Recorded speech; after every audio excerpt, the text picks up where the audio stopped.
What's up guys, and welcome back to my channel, and if you're new here then welcome to our little corner of the internet. Today we're watching a video titled Top 10 Things Europeans Do That Americans Find Bizarre. Let's see what these are about. I'm super excited because I've seen so many things that Americans do that like Europeans find bizarre or odd. So I wonder what you guys find bizarre about Europeans. Let's see what this video is about. You know what the funniest thing about Europe is? What? It's the little differences. Welcome to Watch Mojo. Today we're counting down our picks for the most unique things that Europeans often do that Americans might find a little weird. Obviously there will be some big generalizations to follow as we realize that not all Europeans do these things and not all Americans would find them weird. Come on, throw in a buck. I don't tip. I can't concentrate because Fendi is having a tantrum. What? Oh. I'll be back in a second, guys. This is the most aggressive bed making you'll see. Are you done now? Okay. Okay, now that her tantrum is over, let's see if we can actually watch this video. All Americans would find them weird. Come on, throw in a buck. I don't tip. You don't tip? Number 10. They kiss on the cheek as a greeting. Then you move in, applying your cheek to their cheek and making a little kissing noise. It doesn't matter if you're friends, family, or even acquaintances. If you know someone well, chances are you're getting a kiss on the cheek. Cheek kissing is This is relative. We don't do that in Finland. You do that in Finland, and that's like the weirdest thing ever. Don't do that in Finland, Norway, Sweden, Denmark, Netherlands, anywhere, but like anywhere in the north.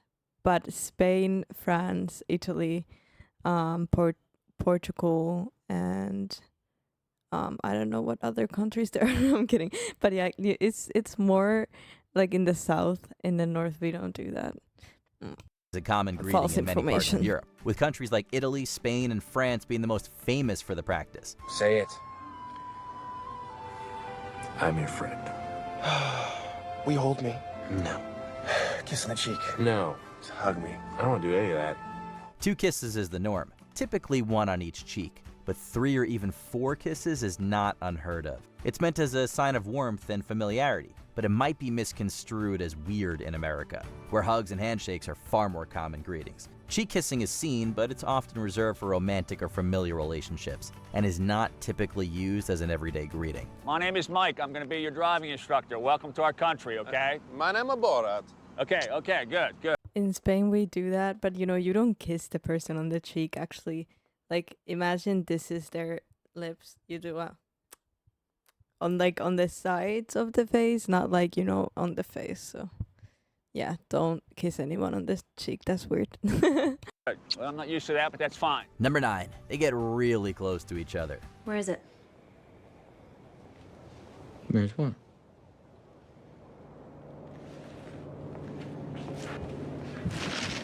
Personal space! Another reason that kissing is reserved for very intimate couples is that Americans are huge on personal space. Many Americans value their space bubbles, typically Really? a couple of feet or more. Meanwhile, many Southern and Eastern European cultures are known as contact cultures, and, well, they love their contact. Physical touch is often employed not just in greeting, but in general conversation. This is also relative in Finland, you know. In Finland, we like our personal space. Here in Spain? Okay, yeah. And they tend to stand much closer while speaking, which could come across as uncomfortable to many Americans. Oh, you must be Kramer. I've heard about you.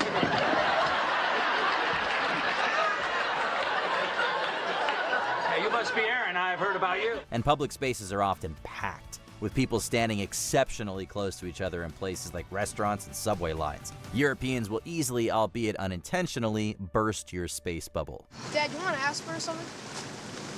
Don't touch!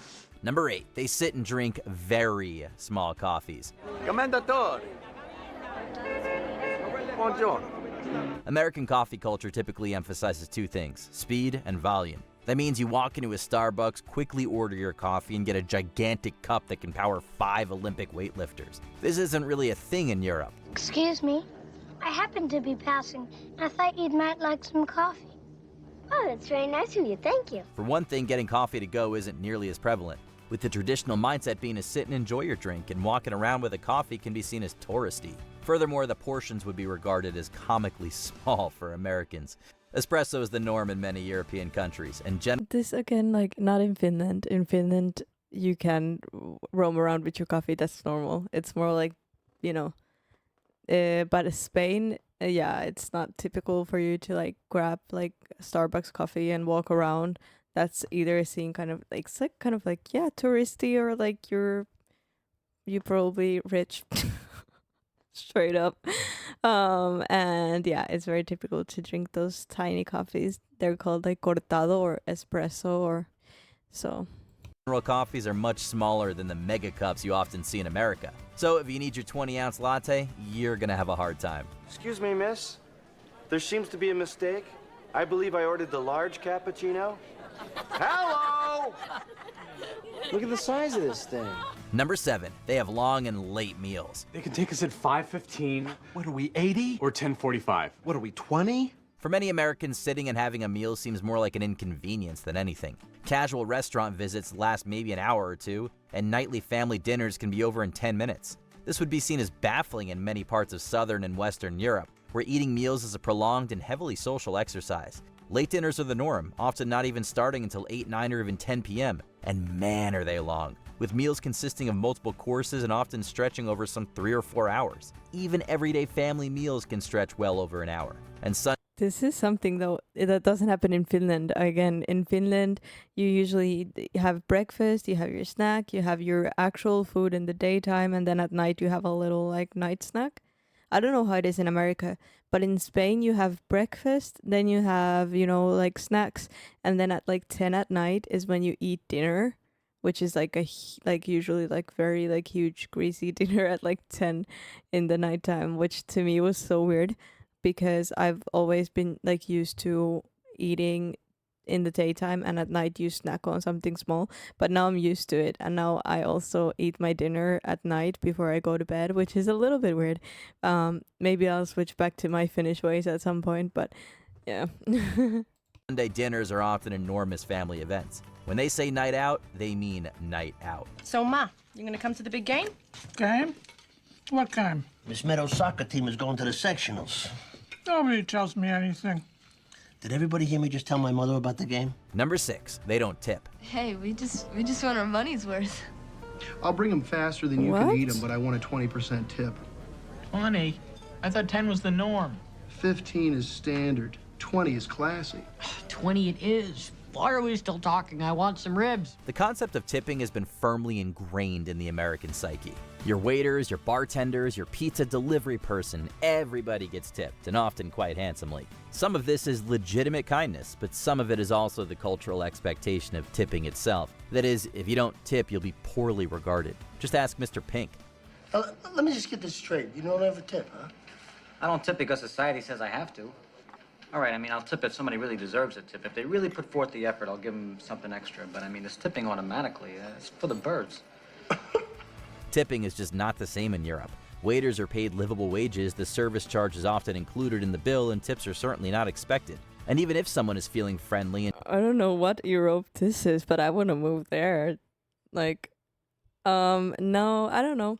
In Finland, yeah, you can get a living out of being a waitress. Here in Spain, I mean, you can, but you work 14 hours a day, 6 days a week, or even 7 days a week, and you get like the bare minimum. So tipping is quite big.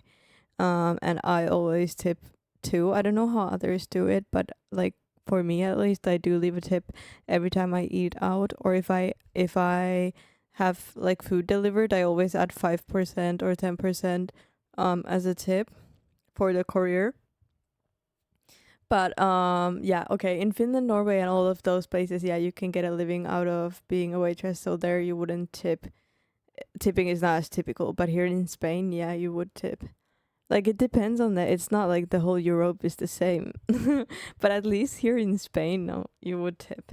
It'd be a little bit rude if you didn't. I mean, you can leave with no tip, but it's a little rude.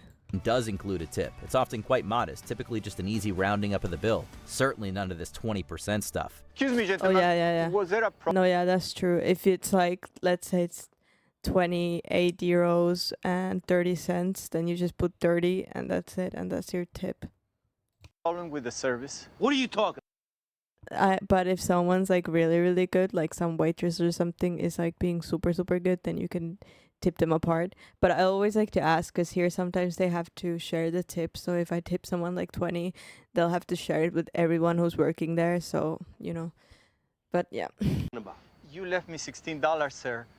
Perhaps you miscounted. Oh, one more thing. When I was working as a waitress here, I made more probably off of tips than what I made. I was paid 5 euros, so like $6 maybe an hour. Yeah, so I would work like for 5 hours, like, because I was like working kind of part-time there to just help out, and I'd make like 25 euros, like $28 or something like that. So it's not very good. Number 5, they pay to use public restrooms. Wow. Harry? What?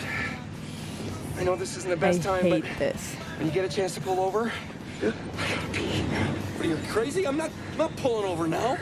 But I gotta go. What am I supposed to do? One of the biggest culture clashes that Americans find in Europe is having to pay to use the public restrooms. Many public areas in Europe, including train stations, shopping malls, and airports, do have public restrooms, but they require a small fee to enter, with the price sometimes even reaching €1. Hey, buddy, can my kid use the bathroom for Or a minute? more. Customers only. Oh, yeah, he's just a kid. Come on, we'll be in and out of here. It's not my problem. It's not your problem. Coins are the most common form of payment, but cards are becoming increasingly common in more modern facilities. This is also relative. Like, you know, yeah, there are public bathrooms that you can use without paying, for example, at the malls and stuff, but there are not a lot of public bathrooms outside. I don't know how it is in America. And also restaurants usually won't let you go to the bathroom if you're not a customer, but sometimes they will. I mean, if you walk there and you're just like, can I use the bathroom? They might say, yeah, but, you know, Sometimes you even have to pay to use a restaurant's washroom, but then you'll receive a voucher that goes towards a purchase, like €0.50 off a coffee or whatever. This is mostly done to deter vagrancy, and Never it helps heard of cover that. basic maintenance and cleaning costs. Frankly, this is not a conversation I ever thought I would have in my professional career. But it's been brought to my attention that we have an ongoing situation in the washroom. Someone is not flushing. Once is an accident, maybe even twice, 3 times, that's a pattern. And we're not talking about a number 1. Yes, thank you, Aaron. Number 4, they heavily rely on bikes and public transportation. Eddie Adams from Torrance. I knew you'd make it. Take the bus all the way here? Yeah, it wasn't bad though. The U.S. is built around cars. The country has a very car-centric culture, and with sprawling cities, limited transit options, and sparse bike infrastructure, vehicles are often an absolute must. Contrast this with Europe, which has an extraordinary amount of transit options and is heavily centered around biking. Okay, what time do you want to pick me up? Let's see. That's actually kind of a problem because I ride a bike. Many European cities favor cycling, with dedicated bike lanes, traffic signals, and parking spots everywhere. Biking is a well-integrated part of everyday culture, not just a hobby or a form of exercise. Most places also have a dense and comprehensive network of public transportation, with even I mean, true, but now what most people use are the electric scooters. small towns being well connected by regional trains and buses. Many Americans would find Europe's lack of cars flabbergasting, maybe even a little freeing. Nah, so has anyone got transport? Yes. Great, where? Oh, no. Well, I passed my test.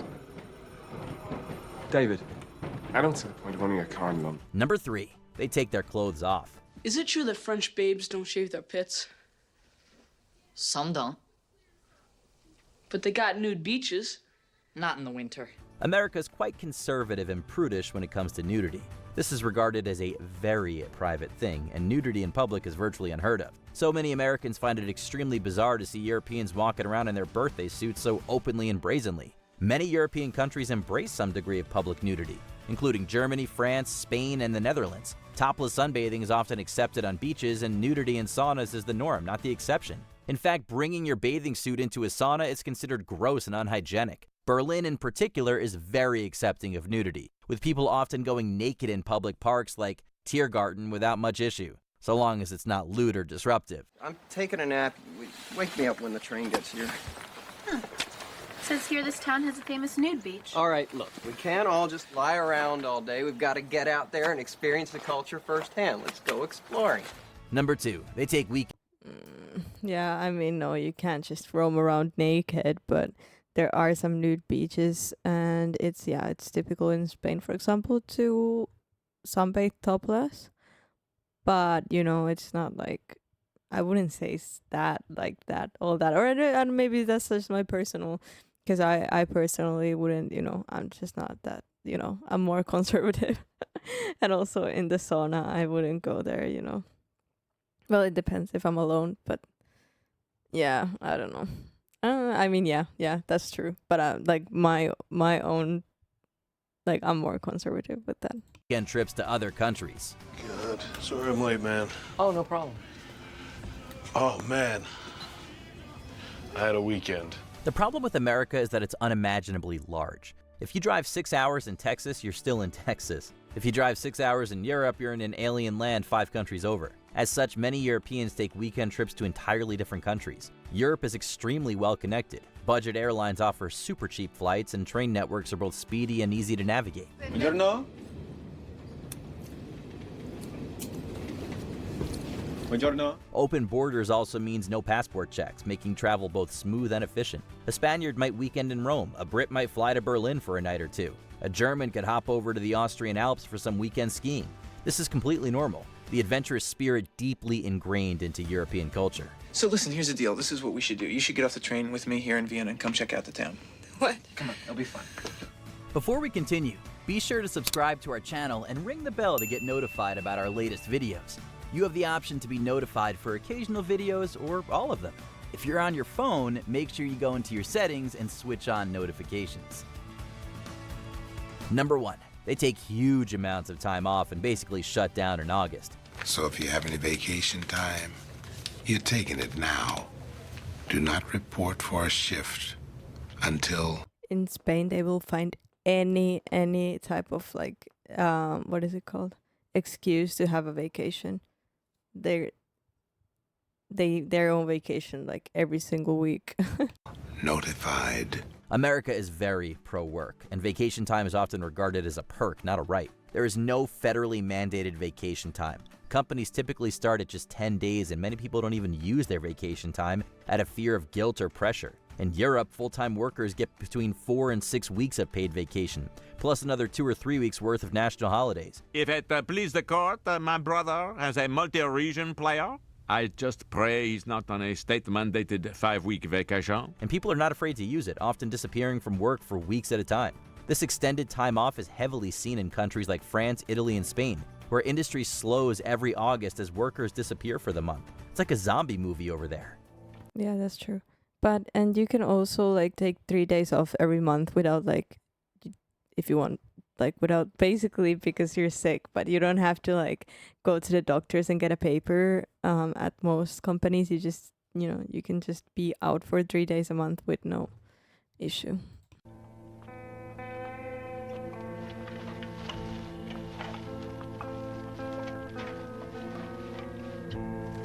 Hello! What other funny little differences can you tell us about? Let us know in the comments below. You know what they put on French fries in Holland instead of ketchup? What? Mayonnaise? That was interesting to watch though, to see kind of like what things are weird to Americans, but I mean most of these things actually are kind of weird to in Finland as well. Like the coffee culture, the kissing culture, all of that is not very typical in Finland. So it's more like this like northern Spain and northern Europe, like Spain and, you know, Italy, France. But it was definitely interesting. Let me know your thoughts in the comments below, guys. Thank you for joining me. I hope you liked it. Please leave a like, subscribe, and I'll see you guys in the next one. Bye.